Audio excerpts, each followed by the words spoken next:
Good evening, student. Uh, Student for class 12. Today we are going to learn question number 26 from not for profit organization.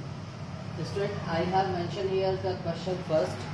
Then after I have written here the solution is income and expenditure account. Student, first of all, I would like to say just try to understand the question first. If you will understand the question first, then it will be easier to understand you what the questions, what you have to do in the question. First of all, I am going to recite the question. Following receipt and payment is for the year ending 31st March 2016. 2016 31st Marच 2016 का आपको account prepare करना है। ये receipt and payment दिया हुआ है, क्या है? टू बैलेंस डीटी, मतलब ओपनिंग बैलेंस, ओपनिंग कैपिटल निकालने के लिए जो आपको कैश की जरूरत पड़ती है वो है। फिर है डोनेशन 8000। देखिए डोनेशन पर एक वो दिया हुआ है, एडजस्टमेंट दिया है। It was decided to treat half donation as income. तो आपको मैं एक सीधा सा एक फॉर्मूला बता रहा हूं कि आप उसको यहाँ पे एक डॉट लगा लीजिए ताकि जब इसको देखें तो आपको याद रहे कि इसका कोई एडजस्टमेंट है। पढ़ने का सही ढंग यही होता है। फिर है rent of the hall, proceeds of lecture, ये सब इनकम है आपकी। और interest on bond, interest on bond पर भी एक एडजस्टमेंट दिया हुआ है। देखिए मैं आपको बता रहा हूँ, ये सेकंड वाले में देखिए दिया है on 31st March 2015 the trust owed building 75,000, furniture rupees 10,000, books 6,000 and 12% bonds of rupees 10,000। 12%, ये देखिए स्टूडेंट दिया है 12% bonds of rupees 10,000। तो 10,000 का 12% आना चाहिए 1,200, लेकिन यहाँ इंटरेस्ट दिया है 900। इसका मतलब 300 रुपया बाकी है। इस पे भी एडजस्टमेंट बनेगा। ये हिडन एडजस्टमेंट है, ये दिया नहीं है बट बनेगा जरूर, इसलिए मैंने इस पर भी डॉट कर दिया। फिर है जर्नी रिसीट 5600, इस पर भी एडजस्टमेंट है। देखिए जर्नी इनकम रिसीवेबल रुपीज 400, तो इसके ऊपर भी हमने यहाँ पे ऐसे डॉट बना लिया। फिर है sale of newspaper 300, sale of old furniture 400, book values की 2000 है। तो यहाँ पर देखिए कुछ दो जगह दिया, एक तो फर्नीचर ये खरीद रहा है 7000 का, और एक फर्नीचर की कॉस्ट ऑलरेडी दी हुई है, ये है 10,000। ठीक है, तो इन दोनों जगह पर आप एक को अंडरलाइन किया और एक को हमने डॉट बना दिया। फिर है सब्सक्रिप्शन, सब्सक्रिप्शन में 2014-15 का 1500, मतलब पिछले साल का है। इस साल का 38,000 है और जो एडवांस है वो 800 है। ठीक है, इस पे भी कुछ ना कुछ एडजस्टमेंट बनेगा। क्यों? तो देखिए इस साल का 38,000 दिखा रहा है, लेकिन दे रहा है there are 400 members paying an annual subscription of ₹100, मतलब 100 इंटू, अगर 400 इंटू 100 करेंगे तो 4,000 40,000 होगा। And 38,000 is already given for the particular year 2016। तो इसमें भी कुछ ना कुछ एडजस्टमेंट बनेगा ही बनेगा। फिर है सैलरीज 16,500, सैलरी के बारे में भी एक एडजस्टमेंट दिया था। सैलरी के बारे में एडजस्टमेंट कहाँ है? ये थर्ड वाला student, salaries rupees 1,500 for March 2016 were not paid till 1 अप्रैल 2016, 1/7/2016। ठीक है, तो ये भी 1500 रुपए का एडजस्टमेंट है। फिर है जर्नी इनकम रिसीवेबल, ये हो चुका, सॉरी, संडे एक्सपेंसेस, फिर charities, cost of lecture, newspaper, ये सब एक्सपेंडिचर है। जर्नी एक्सपेंसेस, बुक्स 14,000 की दी है और यहाँ पर 14,000 की खरीदा है, और यहाँ पर बुक्स ऑलरेडी दे रखी है, दैट इज 6,000। ठीक है, इस पर डेप्रिसिएशन लगाना है 20%, याद रखिएगा। फिर है मूविंग मशीन 10,000 की, और मूविंग मशीन इसमें तो नहीं दिया है, बस ये खरीदा ही है। फिर क्या दिया है? फर्नीचर है 7,000 का, पोस्टेज है। फर्नीचर भी देखिए ऑलरेडी कुछ बैलेंस दिया है फर्नीचर का, फर्नीचर रुपीज 10,000, और यहाँ फर्नीचर खरीदा भी है। फिर पोस्टेज है, कन्वेंस है और बैलेंस कैरी डाउन। तो ये है आपका क्वेश्चन, और ये थे कुछ एडिशनल इंफॉर्मेशन, जैसे सैलरीज तो बता ही दिया, ये कुछ दिया है बैलेंसेस, जर्नी इनकम हो गई, charge depreciation eight the rate of 10% per annum on building and machine. Building पर, बिल्डिंग ये दिया है आपका, कहाँ दिया, बिल्डिंग ये दिया है 75,000, मशीन नहीं दिया, मशीन ये खरीदा है, ठीक है, इस पे 10% लगेगा। आगे क्या दिया है, आई फॉरगेट हियर, 20%, यहाँ पे मैं लिख देता हूँ 20% ऑन, सॉरी मैं, हमको लगता है कि मैं लिखना भूल गया, लेकिन मुझे याद है 20% on books and 12% bond, sorry 75,000 यहाँ पर है, and 20% on furniture and books, ये दिया।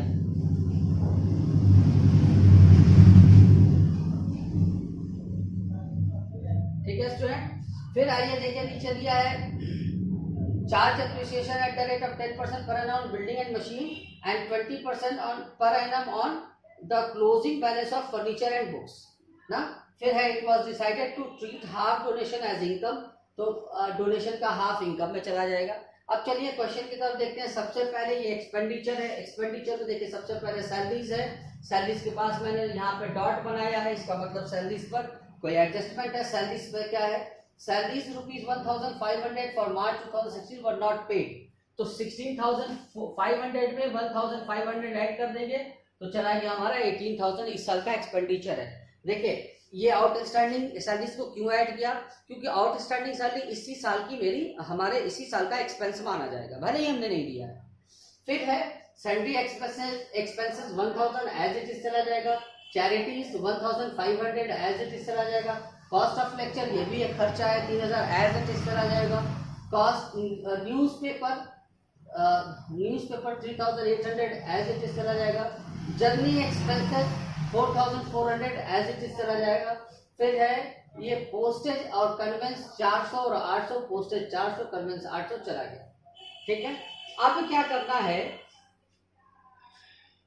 डेप्रिसिएशन निकालते हैं। सबसे पहले देखिए दिया है depreciation charge depreciation eight the rate of 10% per annum on building and machine, तो बिल्डिंग कितने की दे रखा 75,000, इसका 10% 7,500। फिर है मशीन, मशीनरी जो है ये है मूविंग मशीन, इसको परचेज किया गया है 1 जुलाई 2015 में। ठीक है, तो जुलाई, अगस्त, सितंबर, अक्टूबर, नवंबर, दिसंबर 6 महीना, जनवरी, फरवरी, मार्च 9 ही महीना हमने यूज किया, तो डेप्रिसिएशन भी 9 महीने का निकालेंगे। कैसे, अब है इस पे कितना 10%, तो ये कितने की मशीन है 10,000 की, 10,000 का 10% 1,000 आएगा। 1,000 को अगर आप 12 से डिवाइड करके 9 से मल्टीप्लाई कर देंगे तो 750 रुपए आएगा, तो ये 750 रुपए आपने मशीन का डाल दिया। फिर है फर्नीचर, अब देखिए फर्नीचर के बारे में एक दो एडजस्टमेंट दिया है, एक तो फर्नीचर यहाँ पे दे रहे हैं 10,000 का, दूसरा फर्नीचर यहाँ दे रहे हैं 7,000 का, तो हुआ ना 10,000 प्लस 7,000 फर्नीचर हो गया 17,000 का। ठीक है स्टूडेंट, अब उसके बाद इन्होंने एक चीज और कहा, sale of old furniture book value 2,000, और बाद में इन्होंने कहा भी है कि जो क्लोजिंग बैलेंस है उस पर हमको डेप्रिसिएशन चार्ज करना है नहीं, एंड 20% पर annum on the closing balance of furniture and book, closing balance पर। तो भाई 17,000 की हमारे पास 17,000 का फर्नीचर हुआ मेरे पास, लेकिन उसमें से 2,000 रुपए की वैल्यू का चला गया, हम कितने का भी बेचा, 400 रुपए का हमने बेचा है, बट गया तो हमारे यहाँ से कम तो हुआ, हमारी फर्म से 2,000 रुपए का, तो 2,000 रुपए इसमें से सब्ट्रैक्ट कर देंगे हम, बचा कितना 15,000। अब स्टूडेंट 15,000 का 20%, 15,000 का 10% 1,500 और 20% 3,000, तो हमने फर्नीचर का 3,000 लिखा। अब है बुक्स, बुक्स पर 20% है, बुक्स है कितना देखिए, पहले तो 14,000 का आपने खरीदा है और 6,000 की वैल्यू दी है, 20,000 हो गया, 20,000 का 20% 4,000, तो हमने 4,000 भी लिख दिया, तो 15,250 चला गया। फिर है स्टूडेंट, आपको याद होगा पीछे आपने क्वेश्चन लगाया, loss on sale of machinery का अमाउंट जाता है, साफ साफ लिखा है कि सेल ऑफ ओल्ड फर्नीचर 400 रुपए, जिसकी बुक वैल्यू कितनी थी 2000, तो बुक में से तो 2000 घटा दिए, लेकिन 2000 के सामान को जब 400 का बेचेंगे तो 1600 रुपए का 1600 का हमारा लॉस हुआ, तो 1600 का लॉस हमने यहाँ पे दिखा दिया, loss on sale of furniture. अब आते हैं इनकम साइड। देखिए सबसे पहले हमने क्या लिख दिया, डोनेशन लिख दिया, क्योंकि डोनेशन के बारे में देखिए डोनेशन दिया है 8000 और साफ साफ लिखा है कि हाफ जो है इनकम है, इसका मतलब हाफ जाएगा लायबिलिटी में, तो ये हो गया डोनेशन 4000। फिर है rent of the hall 15400, rent of the hall 15400। फिर है प्रोसीड ऑफ लेक्चर 4700, ठीक है। फिर आपको दे रखा है इंटरेस्ट ऑन बॉन्ड एडजस्टमेंट है 900 रुपए यहाँ दिया है, लेकिन ये देखिए लास्ट में दिया था कि बॉन्ड पर कितना है, ये 12% बॉन्ड ऑफ ₹10,000 ये दिया है, ठीक है। तो 10,000 पे 12% कितना आएगा, ऑब्वियसली 1200। 900 रुपया क्यों, इसका मतलब 300 रुपया बाकी, ये हिडन था, तो इसको भी बात 900 प्लस आउटस्टैंडिंग 300, 1200 हमने दिखा दिया। फिर है जर्नी रिसीट 5600, इसके ऊपर भी एक एडजस्टमेंट था। देखिए फोर्थ वाला जर्नी इनकम रिसीवेबल ₹400, और इनकम रिसीवेबल मतलब that is being earn but could not yet be receive, it is called receivable. Receivable इसी को बोलते हैं जो कमा लिया गया बस मिला नहीं, तो उस है तो कमाई इस साल की 400 ऐड कर दिया तो 6000 चला गया। फिर है सेल ऑफ न्यूज़पेपर 300, उससे आया तो 300 ये भी लेके चले गए, सेल ऑफ न्यूज़पेपर ये है 300, ठीक है। फिर दिया है सब्सक्रिप्शन के बारे में, क्या दिया है, देखिए हम बना रहे हैं स्टूडेंट 2016 का, ठीक है, यहाँ पे मतलब 15 और 16 का, यहाँ पे 14-15 का दिया, इस से कोई मतलब ही नहीं। अगर हम ये वाला अमाउंट लेंगे 40,300 तो ये भी घटाएंगे ये भी घटाएंगे, इससे अच्छा हम डायरेक्टली यही वाला लेते हैं जो इस साल का, जिस साल का हम अकाउंट बना रहे हैं 15-16 का, दैट इज 38,000। लेकिन अब देखिए आउटस्टैंडिंग कैसे समझ आएगा, ऊपर दिया दे रहा है 400 members paying on annual subscription of ₹100, मतलब 40,000 होना चाहिए, बट मिला कितना इस साल 38,000, इसका मतलब है कि 2000 इस साल का बाकी है, तो ये मिला के 40,000 हो गया। इस पर इधर का टोटल हमने किया तो ज्यादा इधर का आ रहा था 71,600, और फिर इतने यहाँ तक 1,600 तक को ये 18,000 से लेके 1,600 तक को ऐड करके 71,600 में से घटाया, तो जो सरप्लस आया 21,850 आया, ठीक है स्टूडेंट। थोड़ा सा जगह की कमी थी, इसलिए ओपनिंग बैलेंस शीट के लिए और फाइनल बैलेंस शीट के लिए मैं अभी फिर से आपको इरेज करके, स्टूडेंट देखिए मैंने थोड़ा देर के लिए वीडियो पॉज करके ओपनिंग कैपिटल और बैलेंस शीट बना दिया।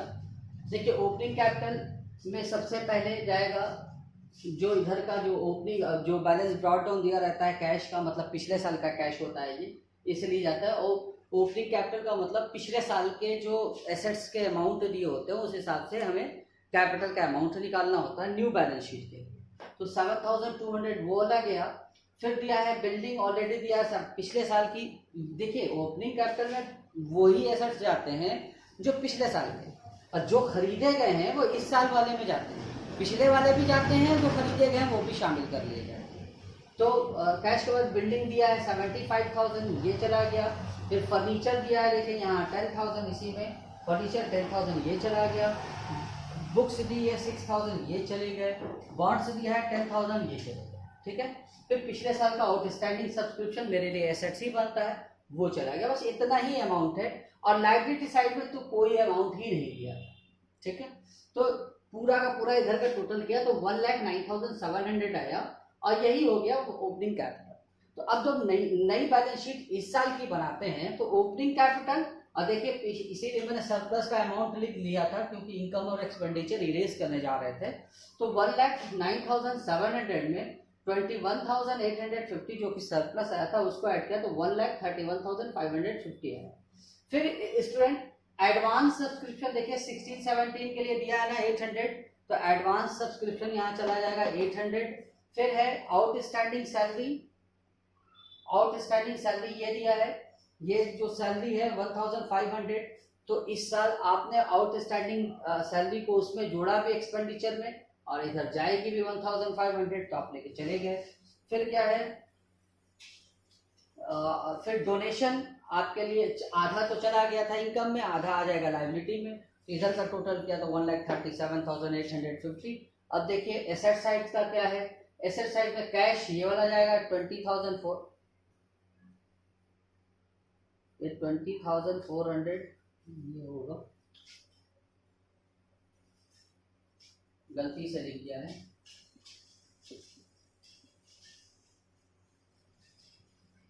ठीक है। और फिर क्या है फर्नीचर। अब देखिए फर्नीचर कितने की हुई थी, 10,000 की थी, 7,000 की ये फर्नीचर यहाँ खरीदा था, 17,000 की हो गई। 2,000 रुपये डेप्रिसिएशन को उसमें से घट गए, 15,000 बचे।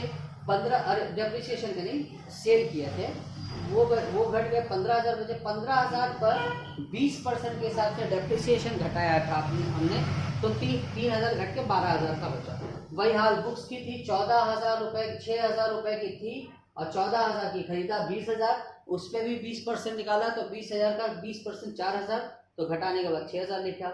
मशीन पर क्या था, 9 ही महीने के लिए थी मशीन, 1/7/2015 को खरीदा गया था, तो इस पर 10% के हिसाब से 1 साल का 1,000 आ रहा था, 9 महीने का आया 750, उसको घटा के लिख दिया।